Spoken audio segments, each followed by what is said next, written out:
आज जी। हम Linux instance पे काम कर लेते हैं और इसमें फिर हम चीज़ों को कुछ चीज़ों को हम ऐड करते जाएंगे।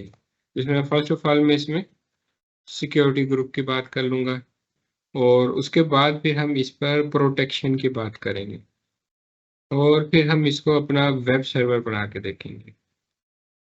तो ये चीज़ें हम इसमें यूज़ करते हैं। अब उसके लिए हमें क्या करना है, हमें पहले तो यहाँ पे देख लेना आप अपने कौन से रीजन में इसको बनाने जा रहे हैं।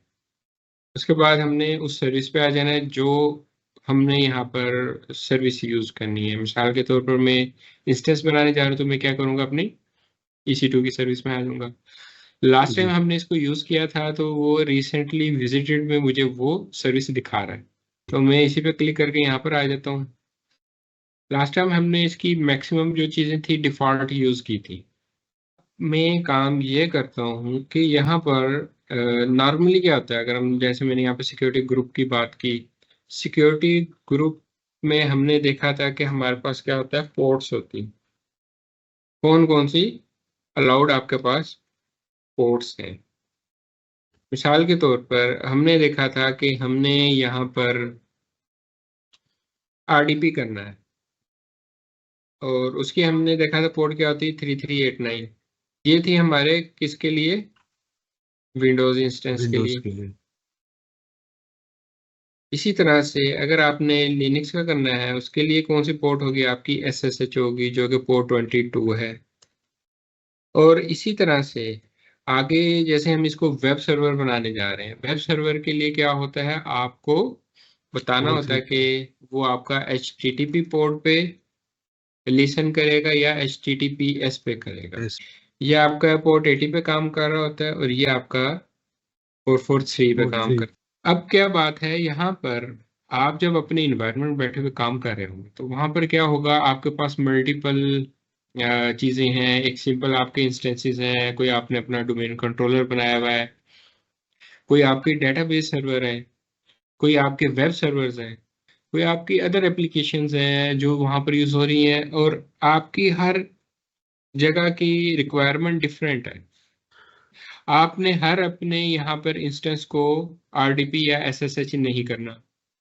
आपका हर जो यहाँ पर इंस्टेंस है वो ना तो HTTP है ना HTTPS है, उसको चाहिए। तो मुख्तलिफ रिक्वायरमेंट है आपके पास। और अब ये भी ज़रूरी नहीं है कि आप हर एक इंस्टेंस के लिए एक अलग से सिक्योरिटी ग्रुप बना दें। तो अब यहाँ पर आप क्या करेंगे काम, हमने यहाँ पर काम ये करना है कि कुछ हम अपने 5-7 ऐसे अपने खुद के कस्टम सिक्योरिटी ग्रुप बना लें और उसमें हमें पता हो। मिसाल के तौर पर आपके पास वेब सर्वर ज़्यादा यूज़ हो रहे हैं, उसके लिए एक आप ग्रुप बना लेते हैं। आपको पता है कि आपने अपने उस वेब सर्वर की जो एक्सेस है वो भी देनी है, उसमें आपने HTTP पोर्ट भी देनी है, ठीक है, और उसमें आपने कोई और पोर्ट भी ऐड करवानी है। तो आपके पास इन्वायरमेंट में जितने वेब सर्वर हैं, चाहे वो 100+ हैं, उन तमाम को आपकी ये अ, जो पोर्ट्स हैं ये मिलनी है लाजमी। आप क्या करेंगे, एक वेब सर्वर के नाम का ग्रुप बना लेंगे, सिक्योरिटी ग्रुप, और जी। उसमें सिर्फ ये पोर्ट्स अलाउ कर देंगे। जैसे ही आप कोई अपना नया इंस्टेंस रेडी करेंगे वेब सर्वर के लिए, वहां जी। से आप चूज कर लेंगे ये आपका वेब सर्वर है। इसके लिए हम यहाँ पर आते हैं, चाहे तो आप यहाँ से सिक्योरिटी ग्रुप्स में आ जाएं या स्क्रॉल जी। डाउन करेंगे तो सिक्योरिटी में आपको नेटवर्क एंड सिक्योरिटी में जी। सिक्योरिटी ग्रुप्स नजर आएंगे। यहाँ जी। से भी जा सकते हैं, यहाँ से भी जा सकते हैं, जहाँ से मर्जी चले जाएं। और जी। यहाँ पर आकर मैं काम करने लगा हूँ। कुछ यहाँ पे मैं अपने सिक्योरिटी ग्रुप्स बना लेता हूँ। यहाँ पर आपने नेम देना है सिक्योरिटी ग्रुप का। फॉर एग्जांपल मैं इसको कहता हूँ माई विंडोज वेब सर्वर्स, जी। माई विंडोज वेब सर्वर्स। और यही जी। मैं इसकी डिस्क्रिप्शन भी दे देता हूँ। तो नीचे पूछ रहा है इनबाउंड रूल, आप इसमें बताएं कौन कौन से आप देना चाह रहे हैं। ऐड हमारा रूल पे क्लिक एक्टिविटीज। करेंगे और मिसाल के तौर पे मैंने विंडोज चूज किया है, मैं यहाँ पर RDP फिल्टर कर देता हूँ। डिस्क्रिप्शन में आप इसका रीजन लिख सकते हैं कि आपने ये जो पोर्ट इसमें ऐड करवाई है या ये रूल आपने ऐड करवाई है किस लिए करवाया।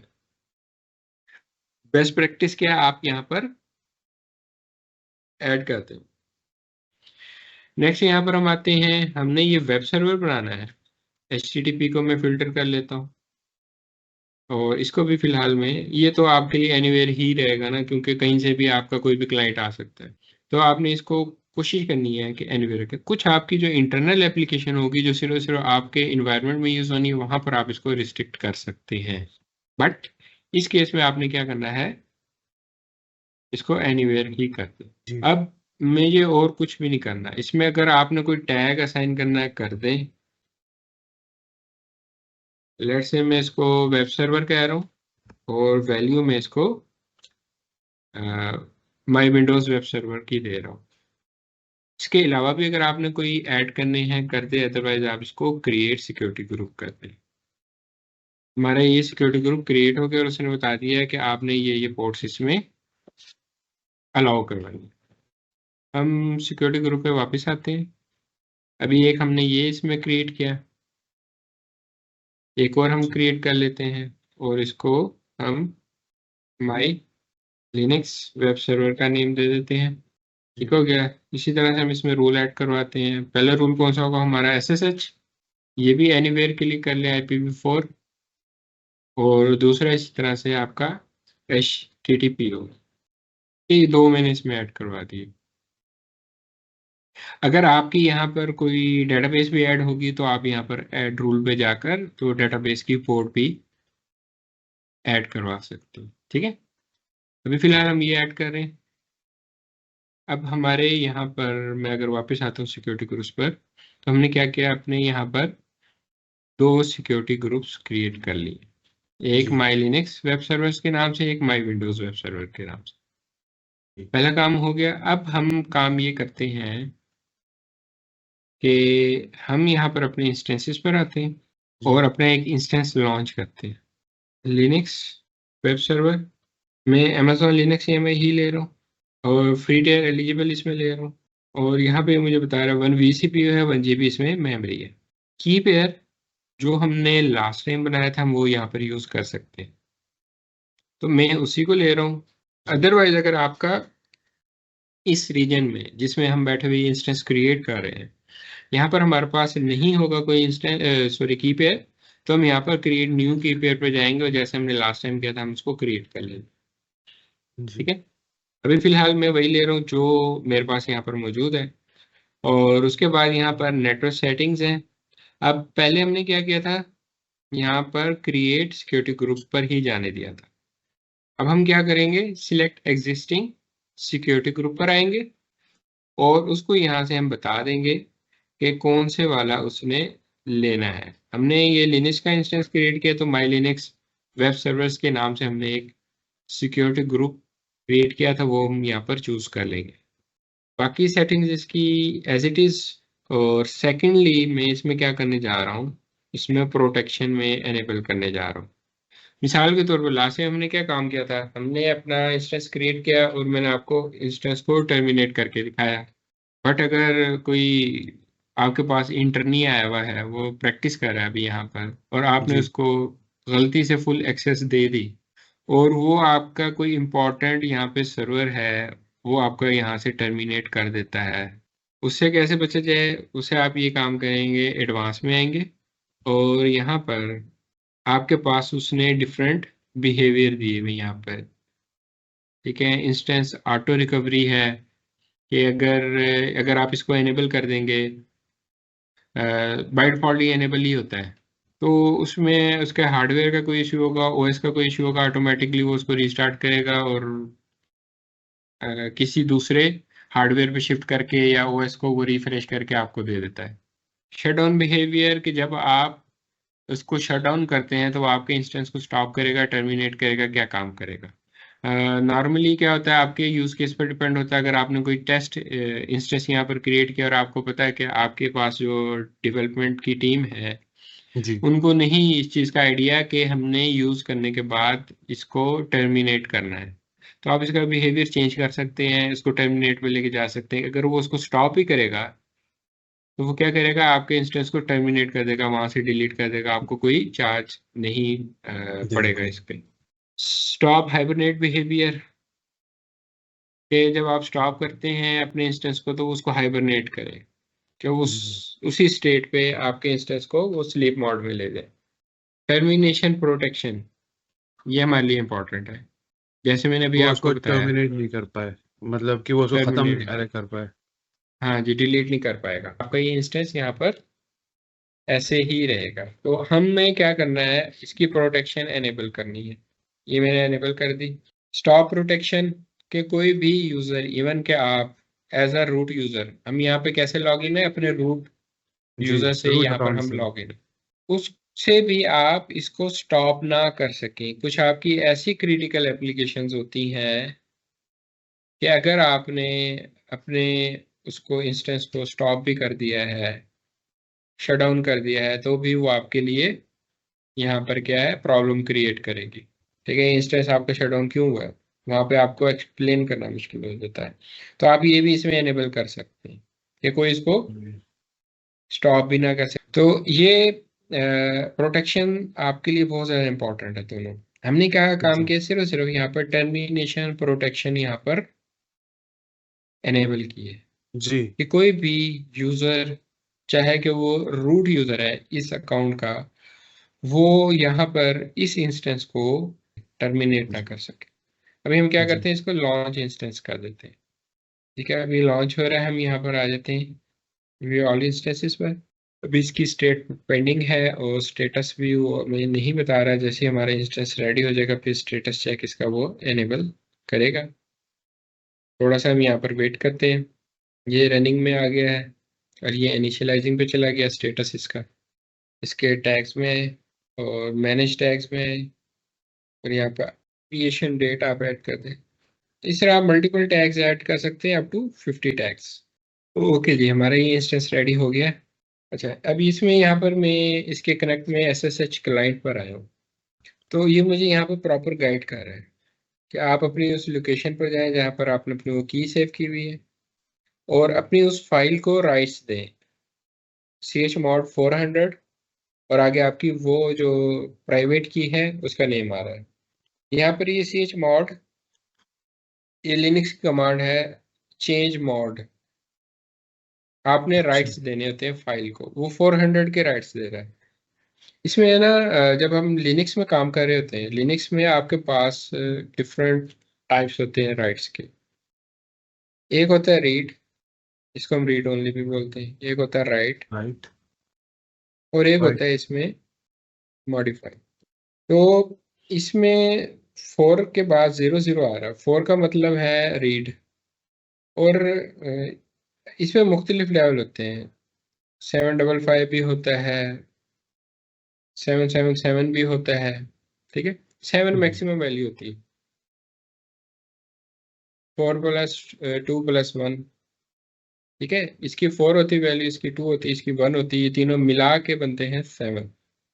तो ये आपको बता रहे होते हैं कि रीड के राइट्स क्या है आपके पास, राइट के क्या है, मॉडिफाई के क्या है। रीड अगर 4 आ रहा, 4 मैक्सिमम वैल्यू है रीड की, तो इसका मतलब जी है आप सिर्फ और सिर्फ फाइल को रीड कर सकते हैं, आप उसको राइट नहीं कर सकते।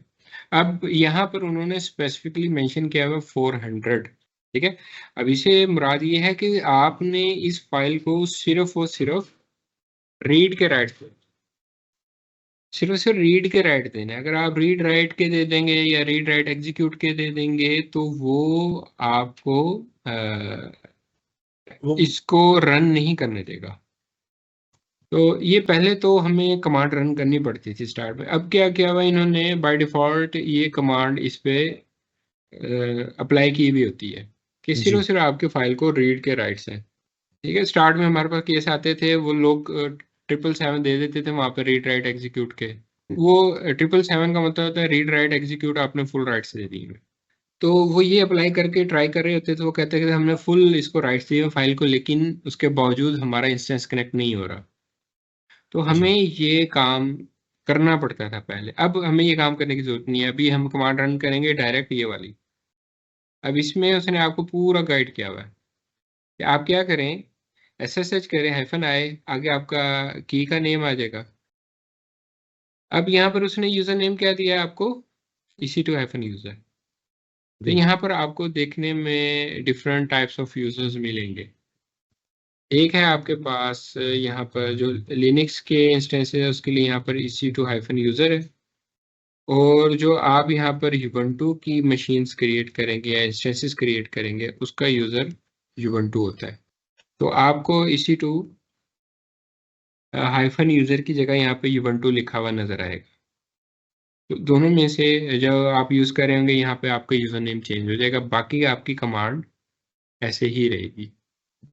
ओके, मैं इसका ये पब्लिक IP कॉपी कर रहा हूँ यहाँ से।